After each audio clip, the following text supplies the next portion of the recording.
In this video, I'm going to share the two simple habits that myself and my clients have been using to reverse diabetes, get off medication, shred body fat, and pack on muscle.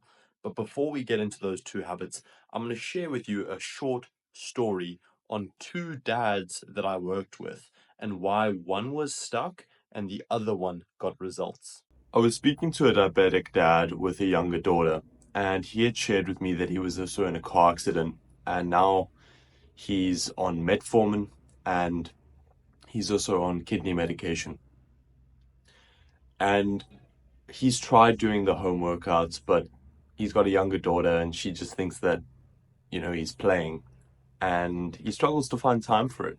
And because of this, he's been stuck for 3, 4 years at the same weight and not really sure about what the next step is because he's burning to get off of medication. How is this different to another father that I've been working with who recently broke through a plateau? He was stuck at 325, 330 pounds for months. And recently he broke through a plateau with this morning routine that I'm about to share with you today. The goal of the morning routine was to make it as easy as possible because he works 2 jobs and has a stay-at-home wife. So I needed to find a way for the routine to be flexible, adaptable, and to meet the amount of work and the late nights and all of the things that comes his way. But fortunately, we were able to do that. And this is also a routine that I've been doing for years myself. And the way that it starts is very, very simple. I get up, I do a bit of reading, I get some sunlight on my skin, and while I get the coffee brewing, and of course I keep the coffee black coffee, what I will do is grab some sugar-free electrolytes sweetened with stevia and some creatine monohydrate and mix that into a glass of water with a bit of a stir, and I will sip on that. Coffee I'm keeping black, and what I'm doing is I'm not eating until around 11 o'clock or 12 o'clock. And a lot of people might be like, Ben, that's ridiculous. It sounds like you're starving yourself. What do you mean you're not eating? Isn't breakfast the most important part of the day? Breakfast is the most important part of the day. But the word breakfast means break fast, when you break your fast. And not a lot of people give their bodies enough time to actually fast before breaking it. So we're going to talk about how long you should fast for and how exactly should you break it. So what I've been seeing with the diabetics that are winning and the diabetics that are struggling is how long they fast for and how they break the fast. So if there's one thing I want you to take away from this video, it is this. When you break that fast, keep it high fat, high protein, high fiber, and low carb. A lot of diabetics fail to be consistent because they are told they will never eat carbs again. And because of this, they're like, that's unrealistic. I'm going to just have a little bit of carbs with every meal. But that doesn't defeat the cycle. It just keeps you stuck. So I want you to think about your first meal as being sacred because we know that your body is a temple. And food is one easy way for your temple to become corrupted. So here's what we're going to do. Let's keep it simple so that we don't need to think. I want you to do eggs, 3 to 5 eggs, depending on your appetite, cooked in organic or grass-fed butter with mature cheese. You can either put the cheese on top or you can have the cheese on the side, whatever it is. But that is going to be the best way that you can break your fast. And I always hear these excuses of, Ben, at 11 o'clock or 12 o'clock when I'm supposed to break my fast, I'm at work. How am I going to cook scrambled eggs at work? There is nothing stopping you from waking up 15 minutes earlier, boiling 3 to 5 eggs, and taking them in a lunchbox with a few slices of cheese on the side. If it's important to you, if you want to wake up and get the blood sugar of your dreams, if you want to get off of medication, if you want weight loss to feel easy, as if it's just a part of the day, then this is my instruction manual for you. And that's exactly what I would do. So let's break it down once more. You're going to start the morning with a black coffee. No sugar, no milk, nada. You're going to drink plenty of water. And on top of that, you're going to have some creatine, which is going to help your brain. It's going to help your body build muscle. And it's going to help you reduce any sort of soreness that you might experience from neuropathy. As we know, neuropathy is a serious side effect of having diabetes, where your nerve endings and your blood vessels begin to. And then the other thing is the sugar-free electrolytes. Those are packed with nutrients that you're going to lose while fasting. When you're fasting, you're naturally going to lose a lot of water weight. And with this, you become dehydrated. And hydration isn't just about drinking a lot of water, it's also about drinking a lot of electrolytes. So this is potassium, sodium, magnesium, and if you can find an electrolyte powder that also has glutamine in it, that's even better. Glutamine is an amino acid mostly found in grass-fed red meat, and it's exceptional for your gut health and helping you crush cravings and build a stronger metabolism. So take action on this, otherwise you are going to be stuck counting calories and escaping or struggling to escape the endless hamster wheel of carbs. And if you take action on this, you are going to see results that most dads take 5 years to see. And you might see it in a few months. And we are going to talk about habit number 2, which is building muscle. For the long term, this is the best thing that you can do for your blood sugar. And I personally put my clients on weight training 2 to 3 times per week. And this has been shown in studies to be the easiest way to drop your HbA1c by 1%, which is incredible.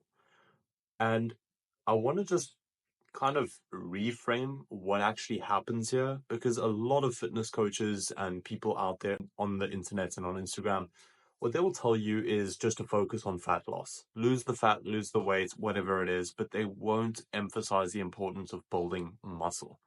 Muscle is like a savings account.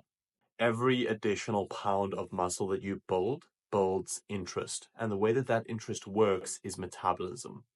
The more muscle you have, the more easy it is to soak up any sugar that enters the bloodstream. Muscle also is going to make you feel incredible.